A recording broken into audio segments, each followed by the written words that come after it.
kapatiran ko kay Kristo. Meron po akong ibahagi tungkol po sa talata na ating mababasa dito sa 1 Kings chapter 11 tungkol po kay Solomon. At mababasa natin dito sa 1 hanggang 13 po. Atin pong talakayin kung ano pong nakasaad dito. Babasahin ko po sa Tagalog. Ito po ang sabi.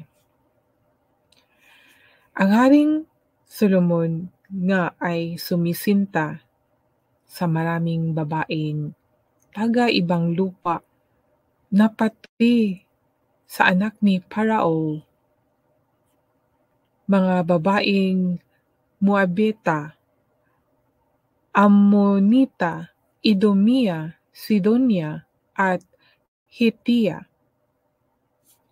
Sa mga bansa na sinabi ng Panginoon sa mga anak ni Israel, kayo'y huwag makikihalo sa kanila o sila man ay makikihalo sa inyo, sapagkat walang pagsalang kanilang ililigaw ang inyong puso sa pagsunod sa kanilang mga Diyos.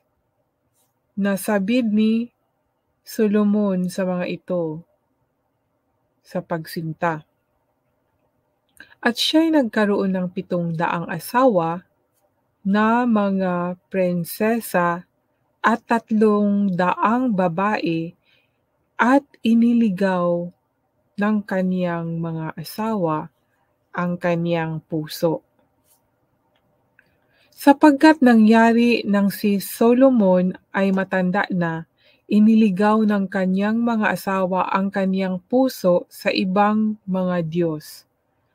At ang kaniyang puso ay hindi naging sakdal sa Panginoon niyang Diyos, na gaya ng puso ni David na kaniyang ama. Sapagkat si Solomon ay sumunod kay Astaroth, diyosa ng mga Sidonyo, at kay Milcom na karumaldumal ng mga Ammonita. At gumawa si Solomon ng masama sa paningin ng Panginoon, at hindi sumunod na lubos sa paningin na gaya ng ginawa ni David na kaniyang ama.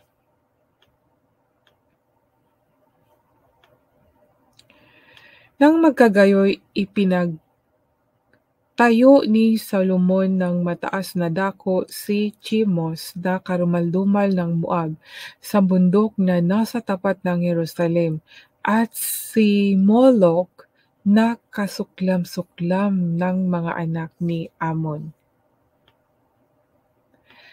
At gayon ang ginawa niya sa lahat niyang asawang mga taga-ibang lupa, na nagsunog ng mga kamangyan at naghain sa kani-kanilang mga Diyos.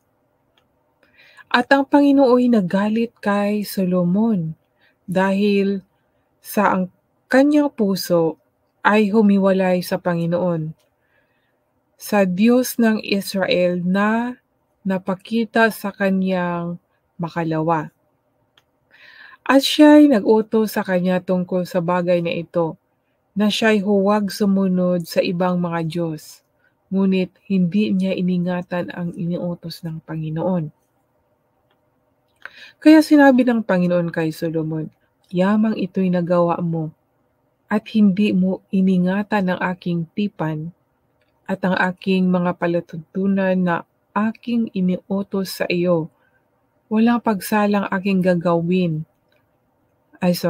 Walang pagsalang aking aagawin ang kaharian sa iyo at aking ibibigay sa iyong lingkod.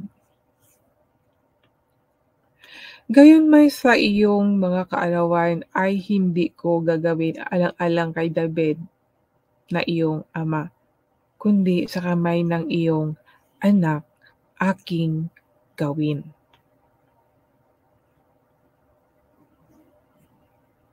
Gayunmay hindi ko aagawin ang buong kaharian, kundi ibibigay ko ang isang lipi sa iyong anak, alang-alang kay David na aking lingkod, at alang-alang sa Jerusalem na aking pinili. Ayan po mga kapatid, mga kaibigan. Sa akin pong naunawaan dito nagalit ang Diyos. Kaya sabi nila na hindi nagagalit ang Diyos, nagagalit siya. Bakit? Dahil po sa paging swail na hindi sinunod ang kanyang utos, lalo na po 'pag sumamba sa ibang Diyos-Diyosan. Kasi itong si Solomon, binawalan na po siya na ugnayan sa iba-ibang babae na hindi sumampalataya sa Diyos ng kanyang ama na si David Diyos ni Abraham, Isaac, and Jacob. Meron silang ibang mga Diyos-Diyosan. Di po ba nabanggit po dito na huwag siyang makihalubilo, lalo na dito sa mga bansang ito.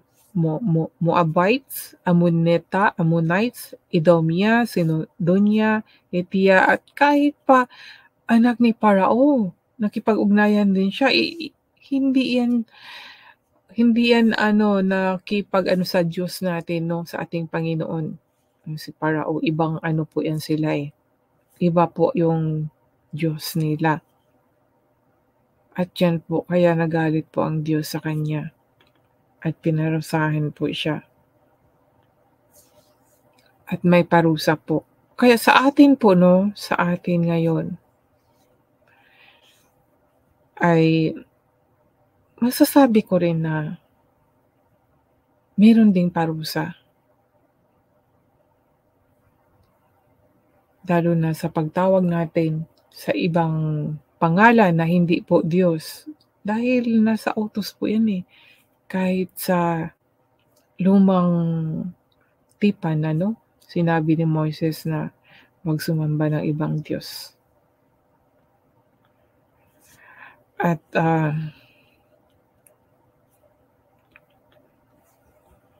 ating i-reflect po sa ating sarili ito mga kapatid, dahil karumal-dumal po ang pagsamba sa ibang Diyos. Tingnan niyo po, nagalit po ang Diyos kay Solomon dahil po sumamba siya ng ibang Diyos-Diyosan.